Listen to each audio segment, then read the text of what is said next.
awesome. There are nights when things are clicking and the ball's popping, and I don't want to say easy, but it feels and looks smooth. Tonight, I think it was, JJ said that you and LeBron in the fourth just kind of had to will this to a win. What did it feel like out there? And I guess, yeah, just like, can you describe the place you went to early through the mid fourth quarter? Yeah, I mean, kind of like we talked about on the way over here. Wasn't a pretty game. We didn't execute the way we, really needed to. But we have so many games, it's gonna happen. And in those situations, you just gotta figure out a way to win. You're not, like I said, playing the way you want to, playing up to your standards as a group. You just have to find a way to win, and we did that. What was the kind of the emotion that you had, or thought process you had, seeing D'Angelo with a chance to win it and his return and get back here? Man, it looked good. Not good for us, but the ball looked good in the air. It wouldn't have been in that position if I didn't miss about 4 shots in a row, but yeah, I've seen him make that shot a million times. Max play good defense, but good defense can only take you so far sometimes. And like I said, I've seen him make that shot, and fortunately, it didn't go in. So thank you. But yeah, he played a hell of a game. You had your career high 38 points, but you'd already gotten your 38, got the ball in transition, you were running through, and you passed up the opportunity to get 40 to throw the lob back to LeBron for the dunk.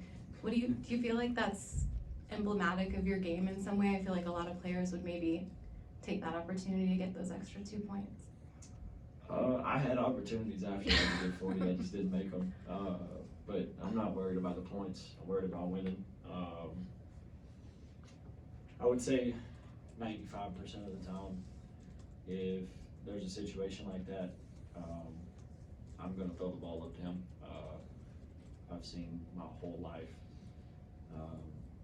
him catching lobs, him dunking, so to be the one throwing him the ball is still cool to me, especially at his age. Not saying he's old, but he's getting up there and he can still, jump way better than, most people ever can. So I don't really think it was a great pass, but to him, he don't miss many lobs. Fellas, on the big picture, where do you think you've made your biggest strides so far through the different twists and turns of the season? I think it's really just staying the course and figuring out ways to help us be a better team. Like you said, there's so many ups and downs in this league. The scrutiny's high being a Laker. So the more you can, just stay, connected to the group and connected with each other, is the most important thing for me. And to be honest, like I spoke to Dan this morning about, D'Lo really helped me with that when he got here. With him being through that, being drafted here, being a young player, he's seen everything that I had been through, I was going through. So when he got here, he really taught me how to, not that the noise was affecting me, but to really just push that aside and worry about, the betterment of the team, how I can continue to grow and be better. So I feel like that's the main thing, is just really, continuing to grow as a leader. There were a couple of guys that talked about, your leadership skills and how you've grown and evolved. What do you think, where did you dig deep into to get from, the slump that you were having to career high? I just stayed the course. Basketball is basketball and golf are my safe place. I really enjoy both of those. But sometimes, when you aren't playing well, you can think of other things that you could be doing better, or that's with everything in life, and instead just continue to do what you were doing and just trust in the process of the work that I put in. And nothing's changed since I've been in the league. I'm in the gym, getting extra shots. So I rely on that instead of, letting that affect me. A couple of bad games, everybody has them. It's just, like I said, it's what can I do in those games to even help us be successful. And to have a night like tonight, feels good, but the win, that's all that matters. Austin, kind of a two-part question. One, I assume this will be your first look into a dome. Your whole career, when you've played the Clippers, you've used your same locker, you've come to the South. What do you think it'll be like in terms of the rivalry for them to have their own space? And I guess secondly, they're gonna throw, I'm sure, size, athleticism, toughness. That's kind of what they do. What kind of game are you expecting from them defensively? First question. And Yeah. I heard that place is sick. I heard it's really cool. I obviously haven't been yet. I don't know. That's good. That's a great question. I haven't really thought about it. I think that Brian asked after the game, what the situation on us for arriving is, and I think that they got all that figured out. So I'll just have to ask somebody. But I think it'll be fun. Them getting their own space. And as far as how they play, they're a very physical defensive team that plays super hard. And then you got James Harden on the other side of it, as the engine of their offense. Norman Powell's, honestly playing at an all-star level, shooting the ball very well, I think he's averaging 24. So they're a really good team.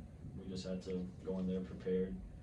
I think it was last year, maybe the year before, where I think the first time I got blitzed in the league was against the Clippers, and I came off the first ball screen and they blitzed me, and I was like, what the heck? I ain't never been blitzed in the league, so it kind of threw me off, but I've seen a little bit of everything since then, so I'm just excited for the opportunity to go compete.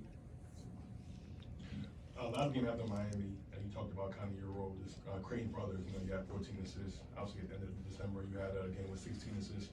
Tonight you have 38 career high. Can you talk about, from your perspective, when you're out there on the floor, just the ebbs and flows of kind of your role kind of shifting up tonight from having to score more versus creating for others out there? Yeah, I think one of my gifts is being able to fill out the game through the process of the game, and whatever that might be, to do that on that night. The other night against Miami, like you said, 14 assists. Rui had it going, Brown had it going, 80 always has it going, Max was shooting well, so Gabe played well. Everybody was, playing well. My thought process was getting them open looks. And then tonight, in the flow of the game, you kind of, or at least for me, you kind of feel what the game needs. And there in that fourth quarter, JJ wasn't happy on the sideline, as I'm sure y'all could guess, because we weren't playing well, so it was warranted. So, me and Brown had a conversation at the center court, just figure out a way to win the game. We know it hasn't been pretty. We know we've made a lot of mistakes, but a win in the win column doesn't matter if it's 1 or 60.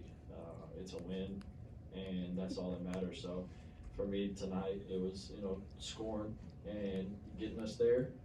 But like I said, I feel like that's one of my strengths, is being able to read the game throughout the whole game.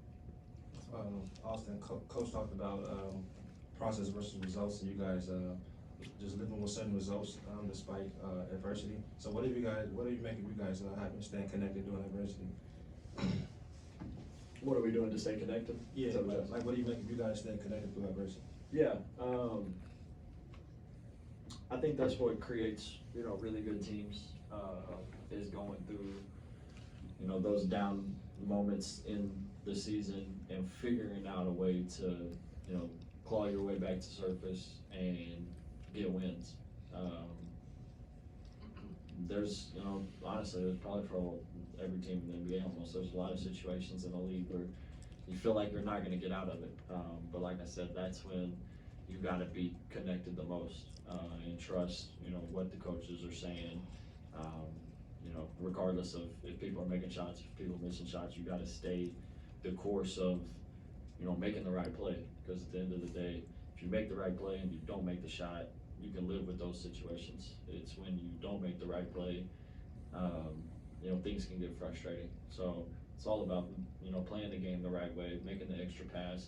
And I feel like we did a little bit of that tonight. We just didn't make shots, and you know, that's obviously frustrating. And it's honestly not hard to, you know, go the other direction. But I feel like that's when you can tell a team's gelled, is when you know, continue to try to, you know, get through those situations, and just knowing when you do get through them that the grass is greener on the other side. That's all. Thank you.